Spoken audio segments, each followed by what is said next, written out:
Alrighty, welcome back. Let me just give like a brief recap of just a couple of things here. So let me do a screen share for that. So we've talked about uh, the new standard that we're building and pioneering for the global economy, which is Triple C, Certified Compassionate. And we have talked about the very first industry in which we're implementing Triple C, which is the cannabis and hemp industry. And we've also talked about the first brand of compassionate cannabis and hemp, the first, and in fact, the founding member of ECO, which is Sato Hemp, founded by the Emperor of Japan, Kuya Sato. Arigato gozaimasu, Emperor-san, for your leadership. He is leading the transformation of the global economy from an economy of hoarding, of sharing. So that's the kind of the basis, the starting point for the whole compassionate economy per the Hungerless Games strategy. All of this is according to the Hungerless Games strategy.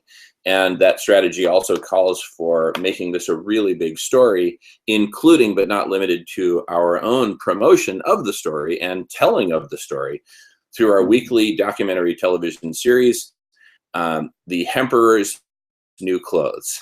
So, which focuses a lot on Sato Hemp, and that's really great because that'll help promote.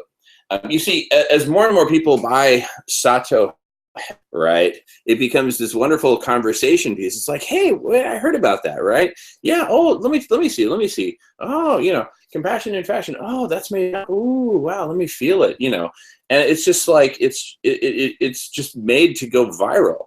And then, of course, the more people buy Sato Hemp, the more money Sato Hemp, the more profit Sato Hemp will generate, all of which will go to ending hunger through programs such as the Community Cafe.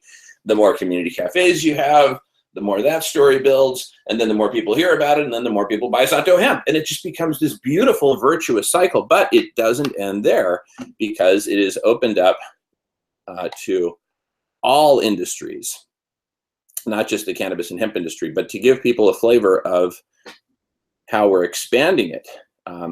Let's first look at how we're expanding it out within the cannabis and hemp industry. So we start with hemp, which is totally legal, totally non-controversial, nothing but beneficial. And then we go from there to adding the first brand of cannabis within the cannabis and hemp industry. And that first brand of cannabis is a brand we're developing. This is just a rough sketch of the concept. But the brand is Héroes de Uruguay. And it's a brand which was inspired by the heroism of the Uruguayan people. And we just pick some iconic images of this heroism, but really it's heroism that you see every day in how Uruguayans are addressing their global challenges and their local challenges and their social challenges and their environmental challenges. And one way in which Uruguay is leading the world, in the upper right, that's President Jose Mujica. And he's now former president of Uruguay. But when he was president, he instituted legalization for the entire country, making Uruguay the first country in the world to legalize cannabis. And that was a heroic act. And the story of why they did that is a really beautiful story.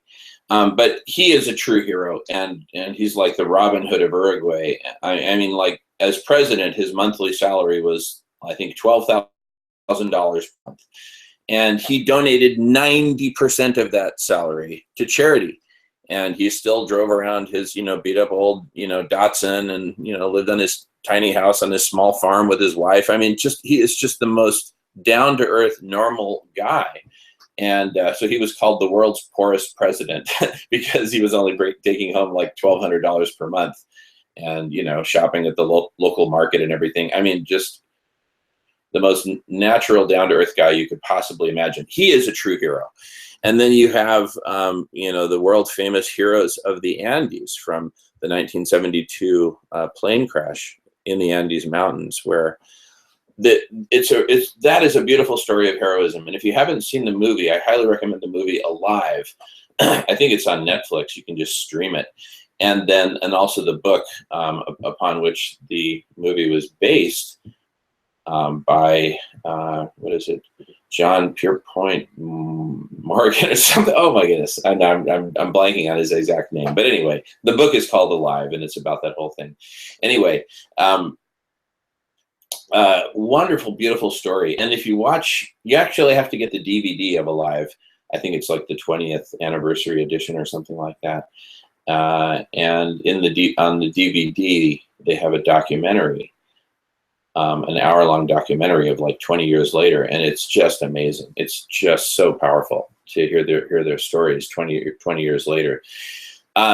They are just amazing heroes. How they survived, how they worked together, and how, you know, the most physically fit among them headed out by foot on a 10-day journey while they were starving, and you know, made it all the way to Chile and to get help, and then that saved the rest of the folks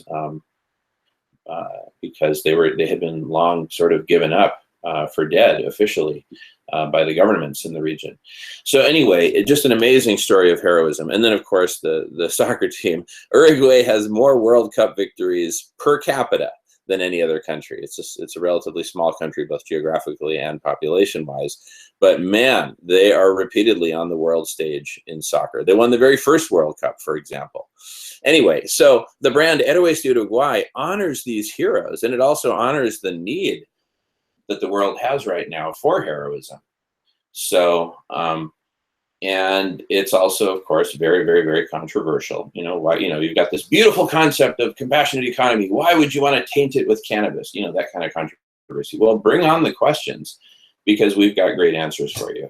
And I again point to the press conference, May 30th, 2013, with former Mexican President Vicente Fox. So between Sato Hemp and Héroes de Uruguay, we're now, you know, looking at two within the cannabis and hemp industry, which are leading the charge for creating the world's first compassionate industry, the compassionate cannabis and hemp industry, led by ECO, co-founded by Sato Hemp and Héroes de Uruguay. And I lead Héroes de Uruguay, by the way. So anyway, I'll put the appropriate links in place and see you on the next video. Thanks so much. Arigatou gozaimasu.